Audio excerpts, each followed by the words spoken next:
Everybody, hope you're having a great day and a great holiday season. Now, the Texas Longhorns are going to be facing off against the Georgia Bulldogs this Saturday for Conference Championship weekend. This is going to determine whether Texas is a number one, is it basically a number two seed, possibly a number one if Oregon gets upset. But basically, going to determine whether we get a first round bye or we have to play in the first round. If we lose the game, we're likely going to be receiving a home game. But today we're going to be talking about one of the key reasons why I think the Texas Longhorns are in good standing to go out there and win the SEC championship, and that is none other than Quinn Ewers and the play that Quinn Ewers has had. I think that you can see that there's a level of confidence that Quinn Ewers has had, and it's been rising throughout the year, and especially since the injury that he suffered versus UTSA.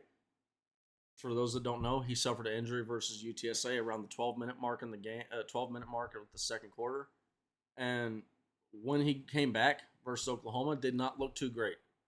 He did not look confident versus Oklahoma and Georgia. You started to see a little bit of that confidence creep back in versus Vanderbilt.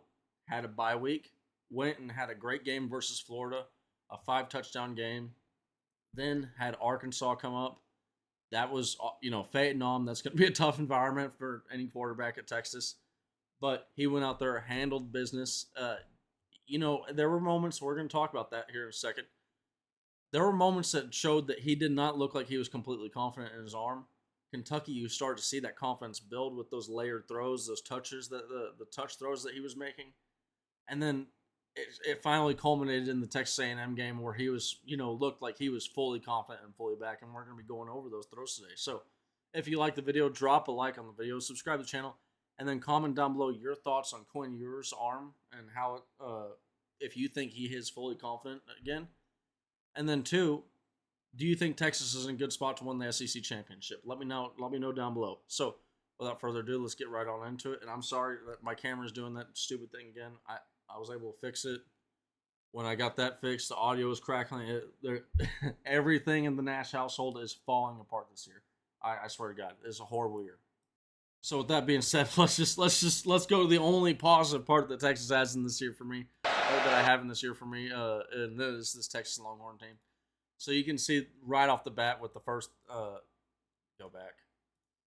Sorry, again, all over the damn place, but it is what it is. So this is the first throw that I'm going to be talking about. Not necessarily the first throw, but you can see right here, Quinn Ewers. That's triple coverage. Let's just call it what it is. But I know that most people will be like, hey, we don't want him making those throws. I agree with you. Hold on one second. And I would agree with you that I don't want him making the. I don't want Quinn Ewers throwing the ball in triple coverage, but I think this is indicative of the confidence that Quinn Ewers had. Not pictured in this slideshow is the very first throw that Quinn Ewers had, which was to Isaiah Bond. If you remember, they talked about a little bit of miscommunication During the broadcast. Just not on the same page, Isaiah Bond and Quinn Ewers, but I think that Quinn Ewers going out there and immediately taking a shot shows the level of confidence that he's been, kind of building into. You can see it a little bit right here. And another point on this throw right here is when you go and you look at this play right here from Arkansas. Okay? Just going to go ahead and kind of fast forward a little bit. So you're going to have Matthew Golden is going to be breaking you open for a route right here. And for those that watch the Ghost, if you watch the breakdown that I did with Ghost on the Arkansas game, we actually talk about this right here and how, I mentioned how maybe Quinn Ewers is not fully confident yet, but he's building up confidence. So here you can see Quinn Ewers. He's about to start cocking the football. He's about to start separating the football. And right here,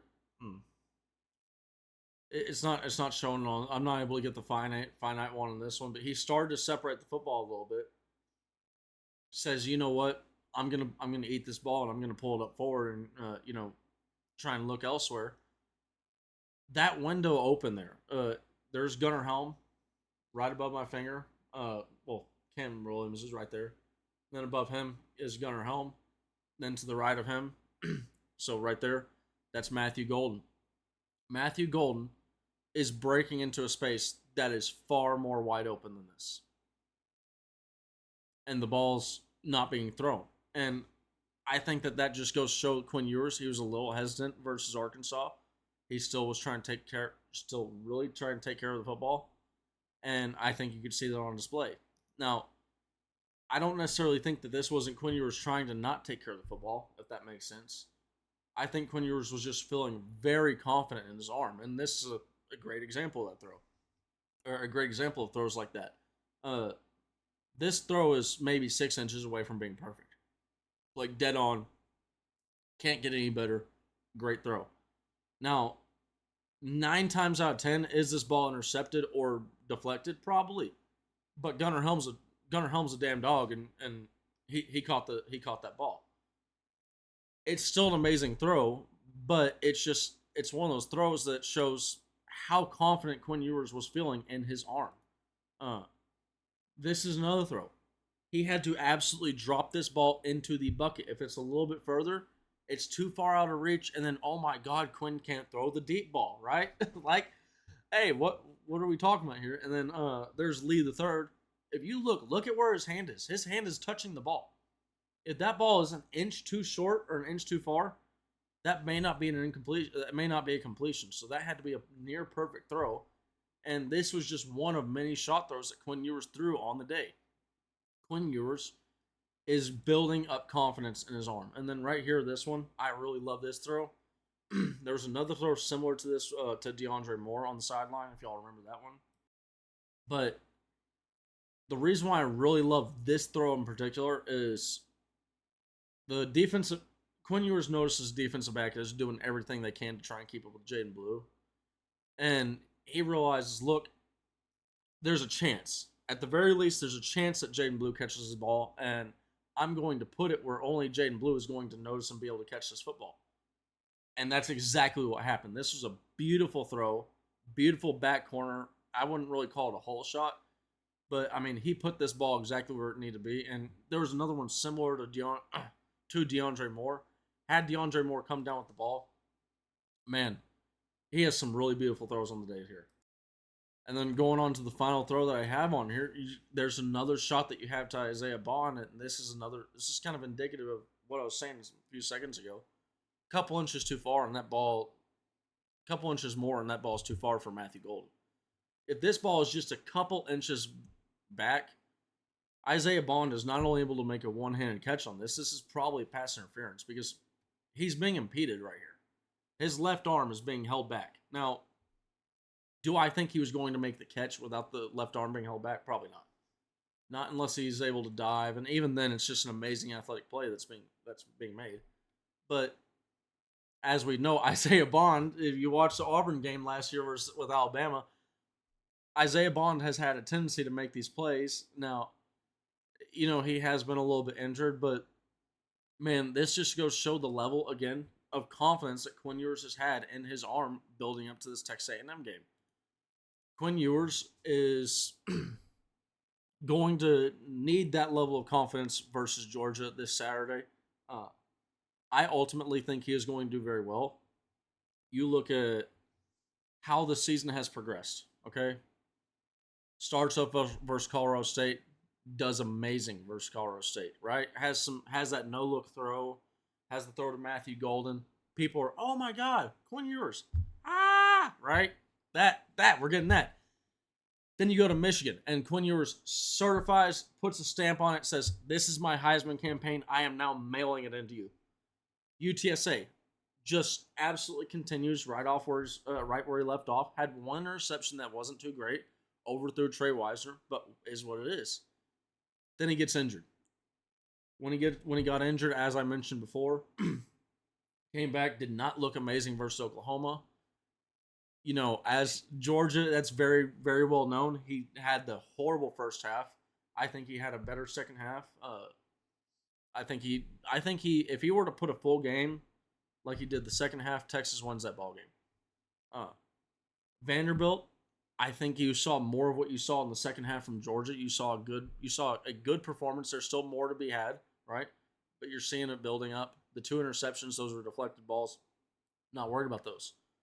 Comes out, has the bye week, comes out of the bye week, just all cylinders firing like we talked about. And as I mentioned with Kentucky, Arkansas, then Kentucky, then A&M, you can almost see the confidence just building and keep on rising. So I'm very excited to see how Quinn Ewers is going to do in the Georgia game. I think that this confidence has continued to build up. One thing that I did want to point out too before I close it off is if people are worried about the injuries, okay. So you might say, well, he had the injury and then he lost his confidence. Well, he just got injured versus Kentucky, so he could be losing his confidence. One, we just showed that in the A&M game after Kentucky, he's still feeling the confidence, right? And I would also point out that injury for a quarterback is going if a injury that affects your throwing motion and throwing arm is going to affect your confidence far more than your feet. I understand that I understand a lot of power comes from the trunk. A lot of footwork's a pretty damn big deal for quarterbacks, right? But there's just something about the arm that is what it is, right? And at the end of the day, you can have bad footwork and a good arm, and you can still get by with things. Uh, you can have great footwork and a horrible arm, and you ain't getting anywhere, right? So, but to lose confidence, to lose your feet, especially when you also have had a game that you're like, you know what, I can point to multiple times that I was able to run and trust my feet. There's a revolutionary ankle brace that's allowing me to, I'm not 100% right, but I'm able to perform almost as if I'm 100% versus a strain to your abdomen, right? An oblique injury where this is predominantly a baseball injury, which often gets re-injured if you go and look at the statistics for chance of re-injury. I mean, there's a level of trust that has to be built back up in throwing the football, and am I going to feel that again? And I think we're finally at a point where Quinn Ewers is, he's able to go, you know what? I'm able to trust my body and my ability to not feel that pain anymore, right? So we'll have to see.